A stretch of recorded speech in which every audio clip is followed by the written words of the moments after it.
This is a song that's from the There's a Time record. This song is about a fella I knew that had a blue handicap card, but he wasn't handicapped. He used it because he needed a parking spot. And it kind of made me angry because there's so many people that are handicapped that need it. But to him, he thought, heck with that, man, I'm above that. So I wrote this song. It's called The Entitled Few.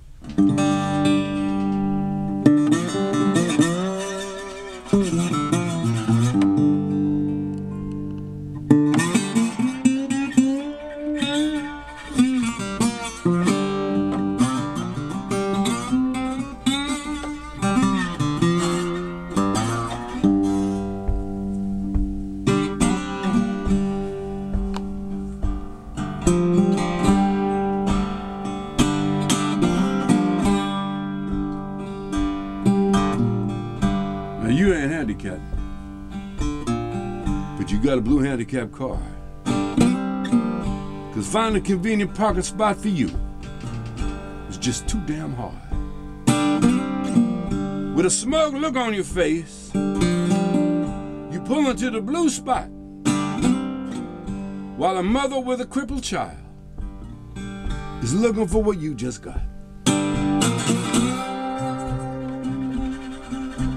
But really, man, this ain't no concern to you.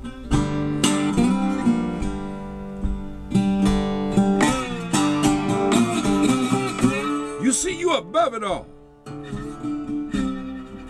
You just one of the entitled few.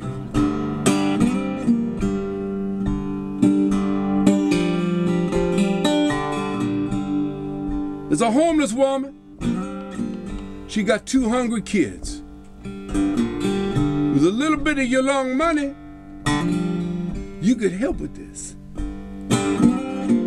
She humbly asks you, but you refuse with disdain. You ain't got no remorse. You ain't got no shame. But why should you? That woman, she ain't no concern to you.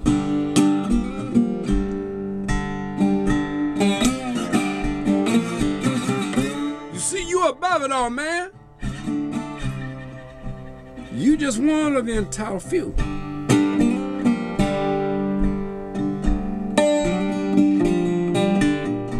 Now there's a combat vet on the corner. He got oranges to sell. You tell your Botox girlfriend, he sure look like hell. But you stare straight ahead, so your eyes won't meet, cause you know in your heart he's twice the man you could ever, ever, ever be. Well, really, man, this ain't gonna concern you.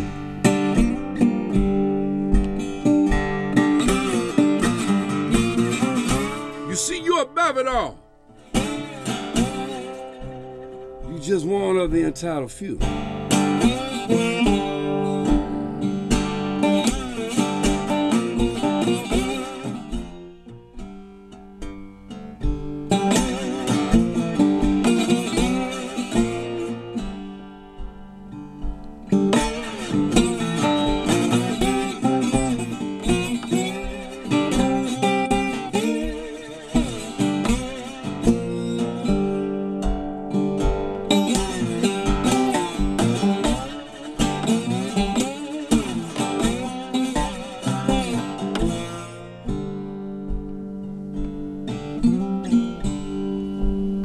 But I'm gonna tell you something. The end of the road is the same for everyone. There ain't no place to hide and ain't no place to run. You see, death don't really care how much you worth. Like Memphis Slim once said, he said, you going back to Mother Earth. And I do believe that day gonna concern you.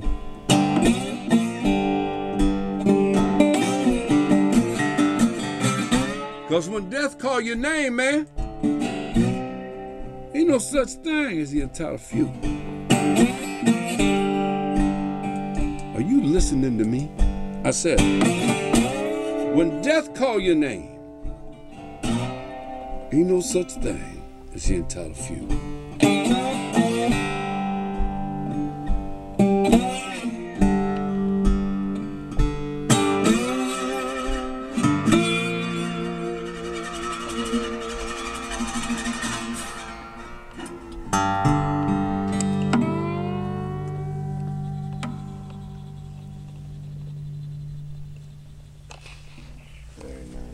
Doug MacLeod live in the KPFT studio. Fantastic. Thanks, you. Man. Thank you, man. Tell folks a little bit about that beautiful guitar you're playing. Oh, this is National. This is nice. This is one that National actually made for me and gave me.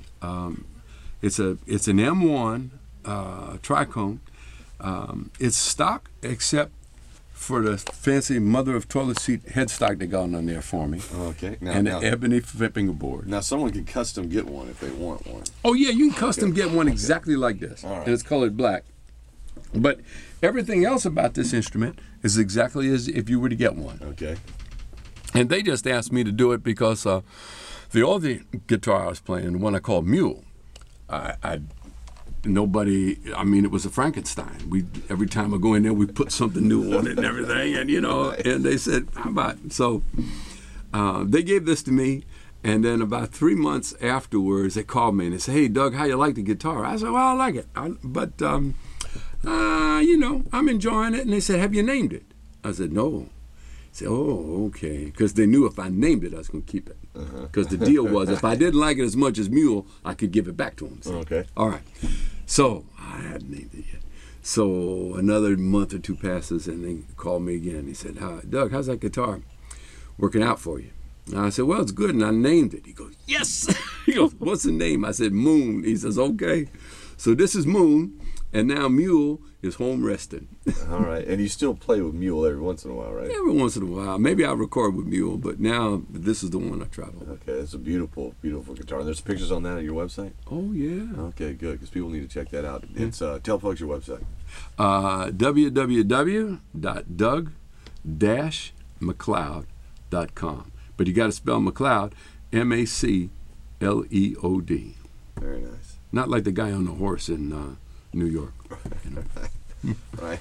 You've got an instructional DVD. Tell folks a little bit about that. Well, that's a 5.5 hours of instructional DVD.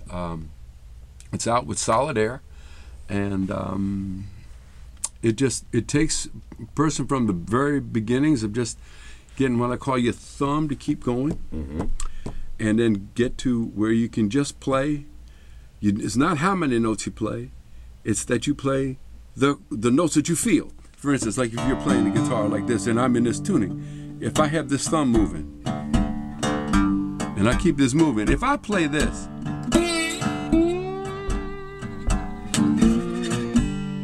that sounds good, doesn't it? Sure.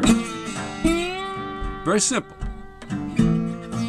I could also play like this.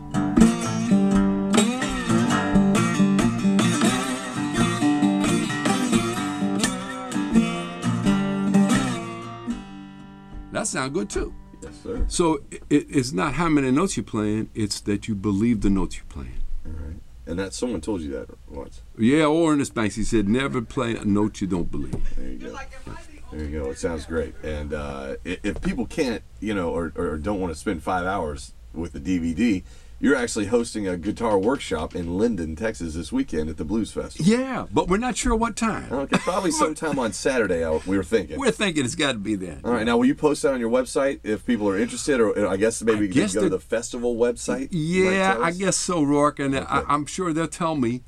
I'll arrive on Thursday night and they'll say, Doug, by the way, the workshop is... All right, they'll let you know then. Do you do those often around? Yeah, I like doing those. Okay. Yeah, I love it. I do a lot in Europe, too. It's great to see the young musicians that want to learn this style of music. Sure, that's great. Yeah. It's great to pass it on to them. And there's a huge audience for this over there as well. Yeah, and it's amazing that, and also, Rourke, how many people are so interested in vinyl nowadays. You know, there was a big article in the New York Times about it, you know, just a couple of days ago. So, well, that's why we got 2 turntables here. It's great that we're able to spin them here also. That is so cool that you guys still have that. Yeah. The folks know that. What they do now. Yeah, don't they? yeah, they know we spin records in here. Yeah. You're gonna do the festival, and then you're headed off to Dallas. Tell my fans in Dallas. I said hi. I got some fans in Dallas. Great. And, and then you're on your way to Austria. Yeah, I go back home. I do a gig in Southern California.